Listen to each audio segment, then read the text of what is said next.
All right, okay, we got a mic here back. Coach, back right on the side. Hey, Nick, good morning. Good afternoon, whatever it is. You guys started 2-2, and I think you're 15-1 since. What kind of magic did you come up with during the bye week, and what has it been like kind of finding that into your team throughout the season? Yeah, this game and anything worthwhile in this world is not instant gratification. It takes getting better every single day. And that's really what we did. We put our head down. You know, we felt like we had a great training camp, and it didn't start the way we envisioned it. But you know, we just continued to work and continued to put the work in, and put our head down and go, and you know, and just continually got better. And I think we're playing our best ball now. So it's because of these guys just, you know, with that constant effort of how to get better. All right, on the aisle here, halfway back. Hi, Coach. Can you talk about Eric Dickerson, how he's grown as a coach and how he's helped this offense? Yeah, great question. I'd love to talk about Eric. Eric's been here with us for 4 years. Man, he works really hard. Always in there. I mean, he's in there at all hours of the night, and in there early, all hours of the night, working through it. He's been on our defensive side of the staff, our defensive staff. He's been with our offensive staff for the past 3 years. I know he has. He's worked with our wide receivers. He's worked with our offensive line. He's worked with our tight ends, and he's a former offensive lineman himself. So he just has a wide variety of things that he can do and coach. And I just have the utmost respect for him of how hard he works and this team thing, right? This game of football is the greatest team sport there is, and it takes everybody to be successful. And that's just not with the players, right? A player 1 through player 71, but it's also with the coaches. And we cannot be great as a team without the greatness and the efforts of other people. And Eric does so many things behind the scenes, as well as our other quality control coaches and assistant position coaches. And Eric just does so many good things to help us get ready for games and the thankless jobs. And I'm actually really happy you asked me about that, because I love, you know, being able to talk about him, a guy that doesn't get a lot of attention, but again, it takes everybody, and we can't be great at our jobs without the greatness of others, and that sure shows with Eric and the players and the coaching staff.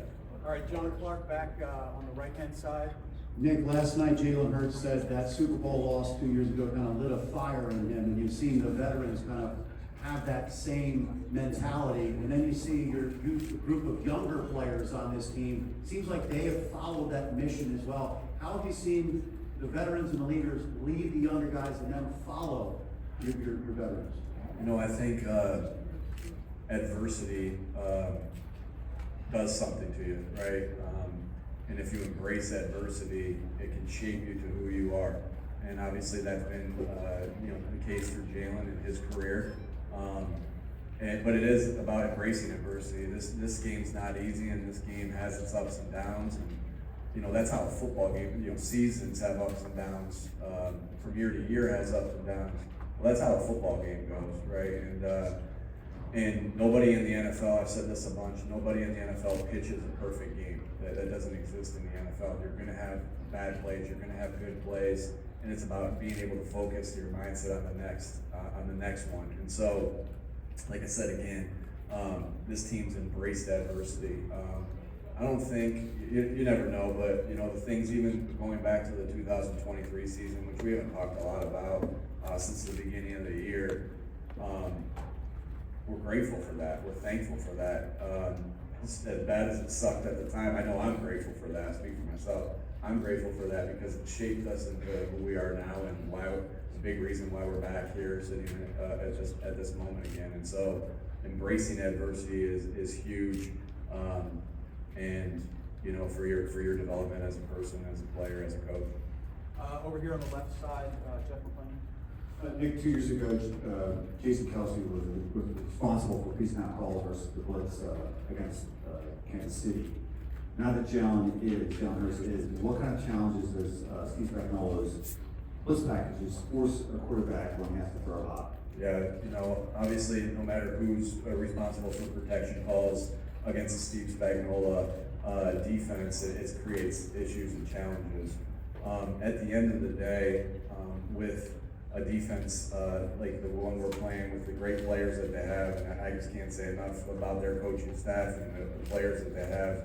I have the utmost respect for them, and obviously they've been doing this at a very high level, at the best level in the NFL for multiple years now. But I think what's important in those moments against teams like that is you have to play your rules. You have to be ready to adjust, and you have to be on the same page. Now, that's easier said than done and make it challenging for you. But this is what you prepare for in training camp. This is what you prepare for during OTAs, and meaning you play your rules and you adjust to the different things that are coming at you. And when you're good on offense, my experience has been is when you're good on offense, you watch the tape, you get ready for the tape, but you got to expect the unexpected, and that's the definition of his defense. Of the confusion that he creates. So we'll have to be on it. We've had a good week and a half of preparation so far. We got to finish that off to give us an opportunity to be successful against them. All right, we got Sam Farmer, right side, middle. Nick, I'm interested in your relationship with Larry Karras over the years and sort of what you've drawn from him, how he helped mold you as a coach. Yeah, I've known Coach Karras since I've been 10 years old. Both my brothers played football for him in college. Then I kind of followed in their footsteps and did the same. So, Coach Karras, I have great parents that have taught me so much. And then, you go away from home for the first time, away from those strong parents that I have. And he's like, the dad away from home there. And, it's not just me. There's so many coaches over the state of Ohio. There's so many coaches, from Tommy Manning with the Indianapolis Colts, who played for him, Matt Campbell, Jason Candle. I mean, I could go on and on. All the guys that have played for him that he's helped develop us, and I think the main thing, a couple of big things I learned from him was that connection, and just caring about his players. I always felt like, how much he cared about me. He was always trying to get me better, and that doesn't mean, I have a lot of stories of how many times I got yelled at as well. So just because, he cares for me doesn't mean that he's not extremely demanding. And I would say that's the other thing, the demand. Just extremely demanding in the detail of the game of football, as a coach, as a player. And when I talk about my core values, as far as, for the Eagles and my envision of when I got the head job of what it was always about toughness, detail, and together. And, I mentioned him being together and detailed, so two of the three that we really talk about a lot. And I know he's tough as heck, and he had us to be tough, so really all of them, but owe him a lot. And, there's a lot of coaches. When you get your opportunity to be a head coach, I was fortunate enough to have a lot of coaches take me under their wing and kind of help me. Starting with my dad, my brothers, Coach Karras. I can't tell you how many times Frank Reich, when I was his offensive coordinator, or even when I was his quarterback coach and he was the offensive coordinator, how many times he would be like, "Hey, when you get in this situation, here's this." I mean, that felt like a daily occurrence. And so just very grateful for all the coaches that I've had that have took a liking to me, or whatever, however you want to say it, to help me grow. All right, front left here, Elliot. Nick, Jeff Southland said last night that it was your idea during OTAs to try Mekhi Becton at guard. I'm curious, what you see in him that you thought he could do it? And then also, he's been a player that after each win this year, it seems like it's emotional for him. He hasn't had a lot of winning in his career. What's it been like for you to watch him go on that journey to the Super Bowl? Yeah, I think we all saw that Mekhi had a lot of talent, and we knew that we were, pretty set there at the tackle spots with Jordan and Lane, and just the contributions that they've made and the players that they've been for the duration of their career. And we had a battling spot there for the guard, and we talked about it as coaches. We talked about it. I talked about it with Howie. Just everything. Every good idea comes from collaboration and communication with each other. So, I can't say that, hey, that was my idea. Stout said that, but I know we came together with that as a staff. And with Howie and his staff as well. means a lot when, you know, I'm emotional, as you guys know, and so, you know, at the end of games, and I think sometimes when I say I'm emotional, you kind of think of different things, but I can't tell you how many times after a game I'm overcome with emotion, with just everything, and I love when other players are like that too. And so, Mekhi and I have had some really awesome embraces after games, and I love about Mekhi that, you know, there's been games where he's just been exhausted and his body just is tired and limping off the field after a score, but had that smile on his face and had that connection with his teammates of, hey, man, I just gave everything up for you guys. I did, and I love that about him. Of just, man, he's giving it up for his teammates. He truly loves his teammates. His teammates love him, and he's been a great addition, obviously, to this team for this year. I'm sorry, front row right here in the left right here. Coach Siriani, obviously you faced this team a couple of years ago in the Super Bowl. Pretty familiar in terms of personnel, but in terms of the way they attack offensively, it seems like things have changed. They were a really high-octane, explosive offense a few years back. This year it's more of a ground-and-pound, situational football. Death by 1,000 paper cuts, as I described it to Coach Reed. What do you see when you turn on the tape, the differences between that 2022 KC squad and this year's 2024, maybe a little bit more defensive-oriented squad? We've played every year that I've been the head coach. We've played Kansas City 21, 22, 23, and now here in 24. And, you know, what I see on tape is I see, you know, just the detail. Again, I have so much respect for the players that they have. They have top-notch players. And then I have so much respect for Coach Reed and his staff and the detail. I think the detail kind of oozes off the tape with the way they run block, you know, with the way they, you know, are always on the same page. I can't tell you how much respect I have for that. But you have to be ready to prepare for everything. Knowing that they have one of the best players of all time on the other side with Mahomes. And they can do it many different ways. So you have to be ready for all different types of things. It's always going to be about stopping the run, limiting the big plays, tackling well, getting off blocks well, coming after the football well. And so we know we'll have our work cut out for us, but again, it's going to be that detail that we have to match. That, you know, they'll have to match us, and we'll have to match them as far as the detail goes. Because I see two teams that are highly detailed and highly skilled, that are about to battle against each other. All right, gentlemen over here on the left side. I'm curious, you talked about you're emotional a couple minutes ago. How has your personality changed, or maybe your approach changed from everything you guys have been through the last 4 years? Yeah, you know, someone asked me about like just the culture and how that, and your core values, how does that change? Well, your core values don't change. It's who you are. It's what you believe in, and so you stay true to that. The toughness, detail together, and I think it's really the same. It doesn't mean you don't grow, but those stay the same. And I think that's the same thing with your personality. It doesn't mean you don't grow in areas that you want to improve on, but if you start to be somebody and act like somebody that you're not, I think the players see through that. You have to be genuine, and you have to be who you are, because shoot, I'm in here a heck of a lot more than I'm at home. And so at some point, if I'm not being true to myself, while still growing, then they're gonna know, you know, that I'm being a fraud. So I think it's just so important that you stay true to yourself and you grow. I ask the players to try to get better every single day, and that's what I try to do as well. And that could be from anything from, you know, I think there's a time to show your emotion and there's a time not to show your emotion. I think I've gotten better at that as the year has went on, as the years have went on. But to say I'm gonna stop being excited when we score a touchdown, all the work, or stop being excited after a win with everything that we lay on the line to do so, or that I'm not gonna yell to correct or yell to praise. That's just not who I am. And it's hard to, again, you're always trying to improve and get better. But then there's some 43 years of habits that sometimes aren't great. Back right side here. Coach, good afternoon.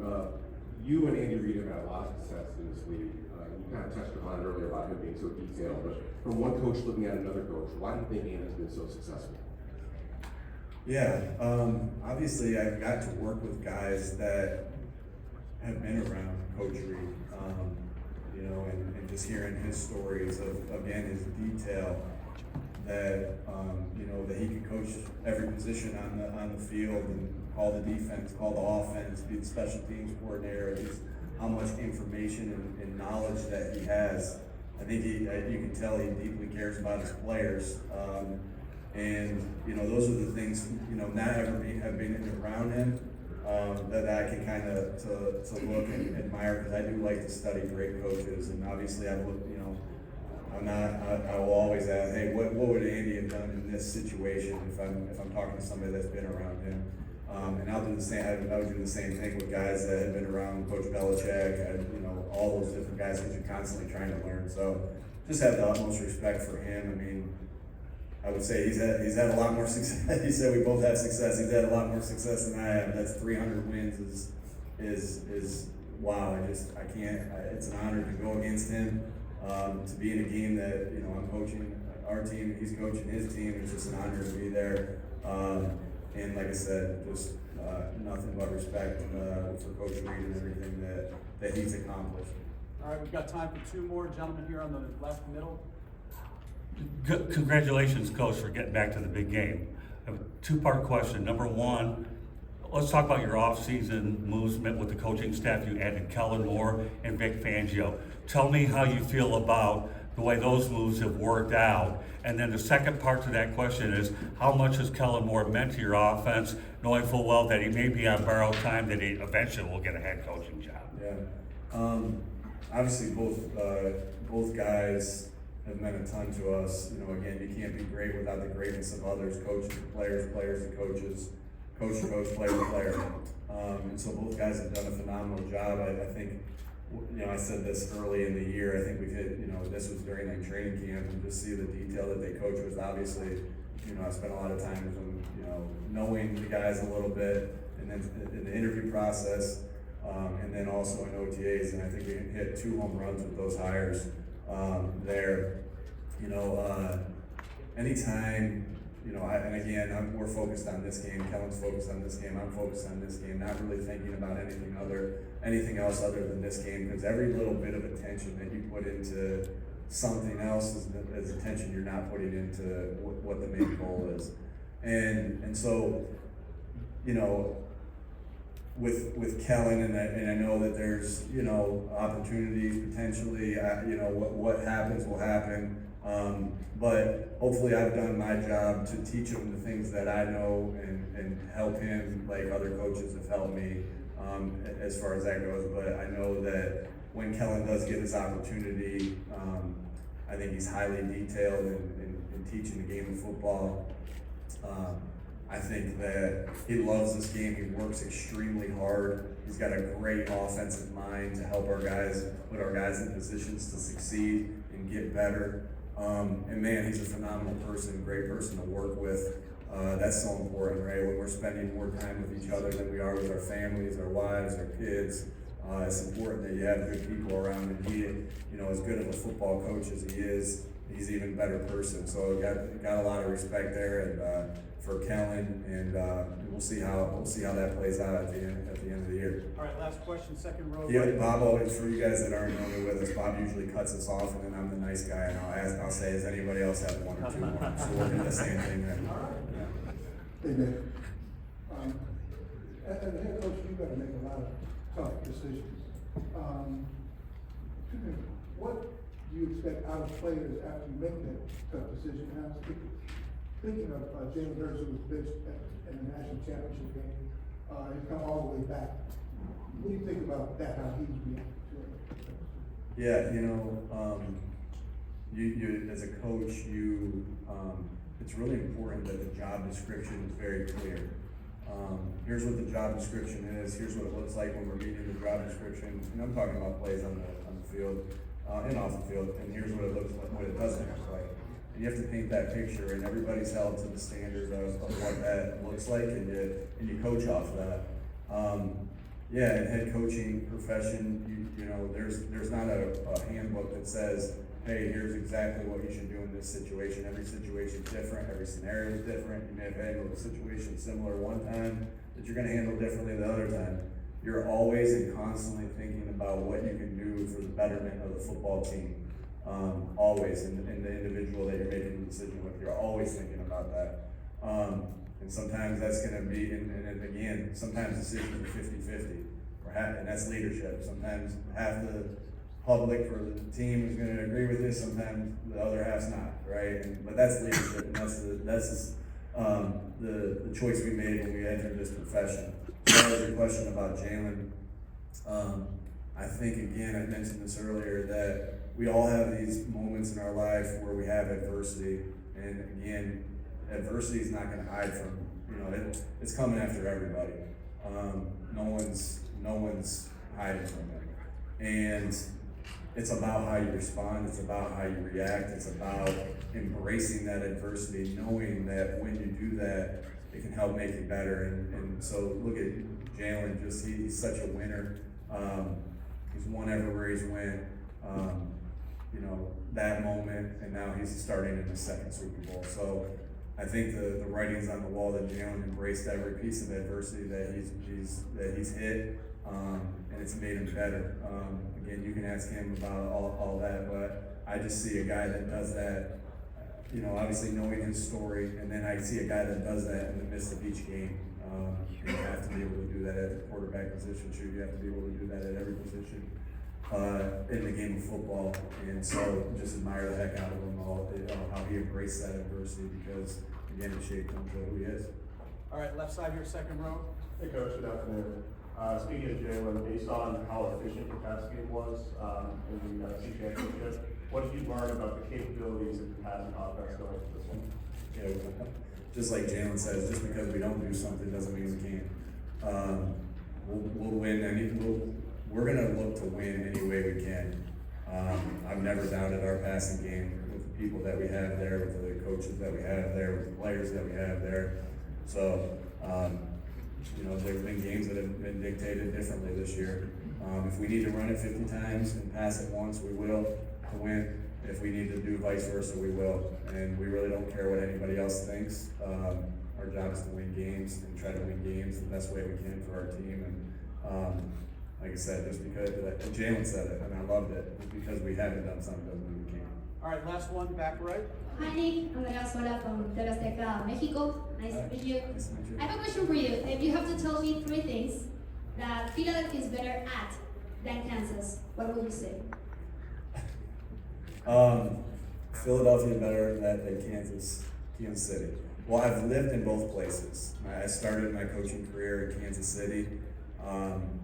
My wife is from Kansas City, from the Missouri area, not from Missouri, not Kansas City. So I got to be careful here if I'm down there. But